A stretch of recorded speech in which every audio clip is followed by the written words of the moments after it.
Welcome to the Economy Magazine. I am Benjamin Chong Alfaraz with the news from the global economy. Coming up, geopolitical events may benefit Israel's position in regional trade, and Brazil eyes the upcoming Olympics as it falls into recession. First, the headlines. Israel's Leviathan partners signed an agreement with Jordan on Wednesday for the export of $15 billion of gas over 15 years. It is Israel's first natural gas export deal and makes Israel Jordan's main supplier of natural gas in the coming decades. This deal significantly changes the economic strategic relations between Jordan and Israel, which is now a bona fide energy producer and exporter. Following much discussion of Israeli gas exports in recent years, the government allowed for 40% of Israel's offshore natural gas reserves to be exported. Asian stocks climbed and bonds in the region tracked treasuries lower amid signs of strength in the U.S. economy. The MSCI Asia Pacific Index rose 1.1% to its highest level in 3 years, as Hong Kong's Hang Seng Index jumped 3.2% to its highest level this year. Chinese shares rallied as the non-manufacturing purchasing managers index advanced to 54.4 in August from 54.2 in July.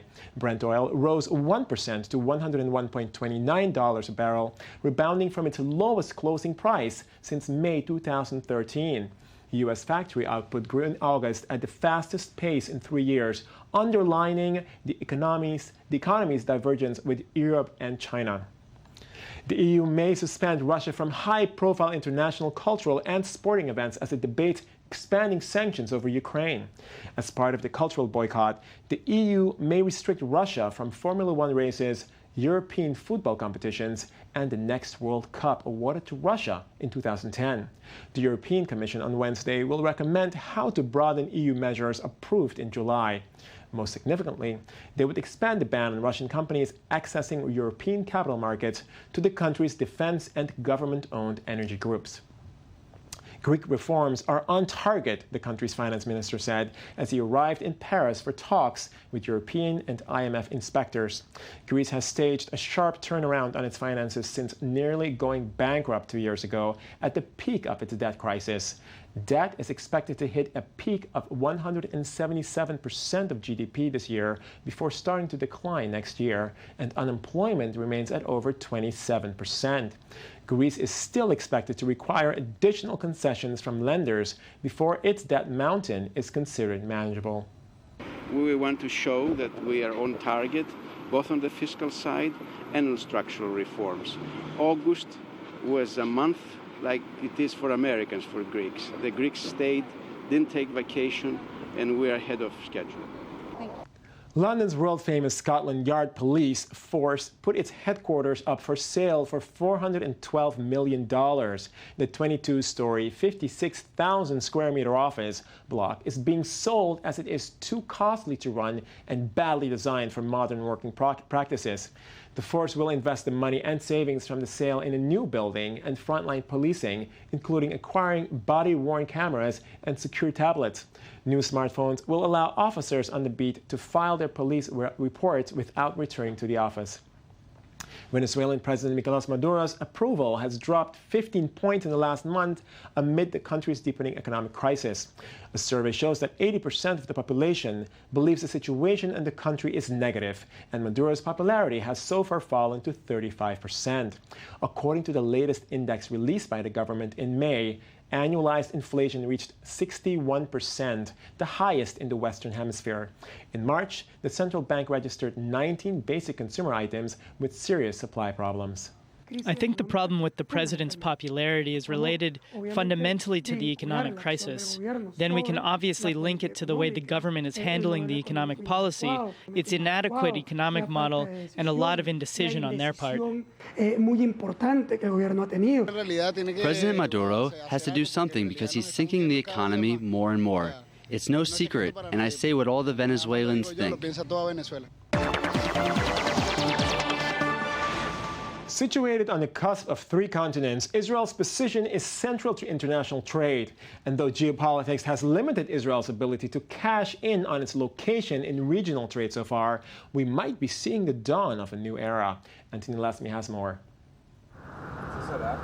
Israel has become a new commercial transport zone for the Middle East, an economic boon for the country that still has not normalized relations with many of its neighbors.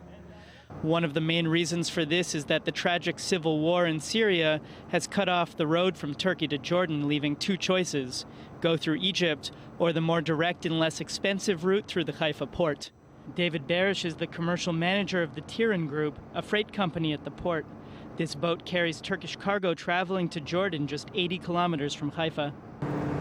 All this traffic was not here until 2012, let's put it this way, or 2011. And we have moved since then something like almost 3,500 trucks, both ways. And I think there is also something like 1,500 to 2,000 containers per year, which are moving via Israel. Since 2011, the transit of trucks between Israel and Jordan has increased by 300%, reaching 10,600 trucks per year.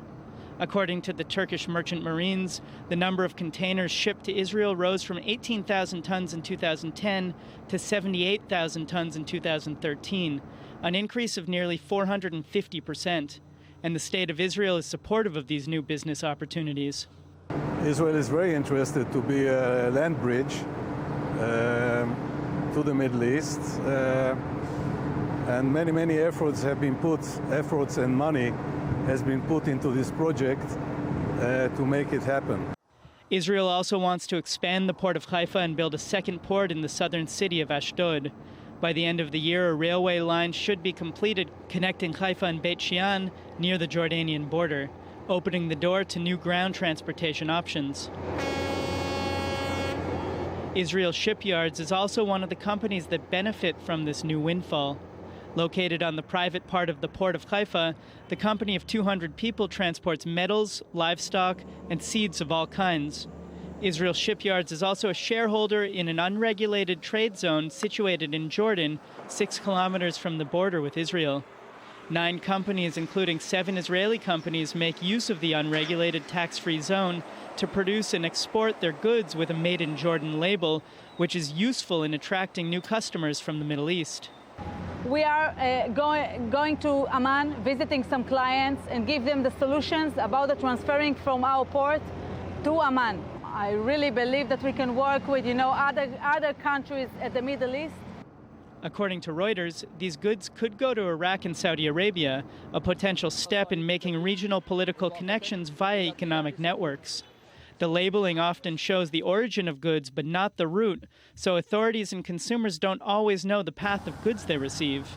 At a time when Islamic State is making land gains in Iraq and near Jordan, this new transport road could be threatened. Still, the development of economic ties can serve as an ingredient in building deeper partnerships and developing allyship between the peoples of the Middle East. I-24 News editor Karen Kieres joins us now for Faminomics.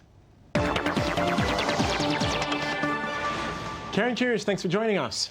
Hi, Benjamin. How are you? Good. So there's been a little bit of tension, I understand, between the Israeli finance minister and the governor of the Bank of Israel, hasn't there? Yes, there has been tension, which one might say is quite normal. So why are we talking about it in Feminomics? Let's hear. Well, they have some professional, disputes concerning the budget and deficit and tax increases and how to deal with the war. It seems like there was a combination of comments that the finance minister has said that can be interpreted in a way that may be related to the governor's gender. Aha, okay, yes. Let's hear these comments. Well, the first one was a statement Lapid made at a meeting with the prime minister, where he said Flug and the National Economics Council professor Kendall lack experience in the business world. That's unbelievable considering how Lapid himself, the finance minister, doesn't have any financial or economic Yes, and background. also being accused as academic is sort of, it's an interesting... It's bizarre. It's like, yeah, you're too academic. You have too much experience, with the books. Too much knowledge. So it's not good. It's not good. The other was a comment that the person making it, Uri Shani, has already apologized making, but he's very close to Yair Lapid, and he called Flug a clerk. Okay, indicating that she really should maybe be a secretary. Is that where they're getting at? Sort of, or that she's not in any capacity a decision maker. She's there to execute, I guess. Right. Which is another thing that I doubt would be said against somebody else. Right. Say male governor. Yeah, but the strongest comment, which wasn't made publicly, it was named by a source to Globes during the war, when Flug expressed her concerns into the way the budget is being handled and how the war will sort of be dealt with after it finishes, the operation, Lapid was quoted to calling her hysterical. Hysterical? Yes. That is very interesting. Yes, and hysterical, as we know, is a word that's always related to accusations of women when you don't understand it's hormonally charged, obviously. Yes, it's hormonally charged. It's historically a woman. It's something you normally say about a woman, and when you say it about a man, it implies they have something feminine in their reactions. Right. And it implies a lack of knowledge, irrational responses, and a lot of very, very offensive things. Yeah. We do know that apparently he apologized. Finance minister didn't approve it, but the Bank of Israel did not deny that there was an apology. They did come out in a joint statement saying they're going to work together professionally. Curious. So we can definitely see that her being a woman sort of brought out stuff that may sound a bit like bickery, I guess, and not professional disputes among professionals. Right. Well, let's move on from this nasty subject. What else is going on here? Well, the other subject is also quite nasty, as a lot of things in feminomics. Yes, it is feminomics after all. We always say, and we've talked about it more than once, that the employment market is difficult for women during fertility ages. Okay. And a new study that was conducted in Britain in recent weeks has sort of given data for many of these issues that we've talked about before.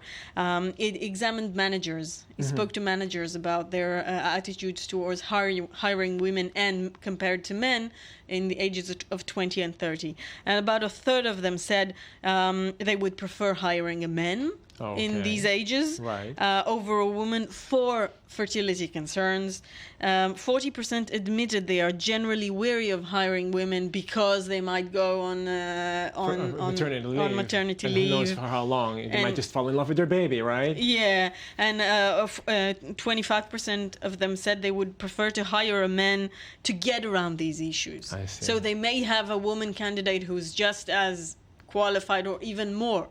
But it's a concern, so they would get around it by hiring a man. Because they stand to lose money, I guess. Yes, and 44% say they are worried about the financial costs for the business of maternity break. Okay, well, Karen Kirsch, thanks so much for joining us for Feminomics. Thank you. Thank you. Years of investment aimed at boosting the Brazilian economy have failed to produce results, and as Brazil officially falls into recession, the upcoming Olympics may be a cause for anxiety. The following report has more. It's official, Brazil is in recession.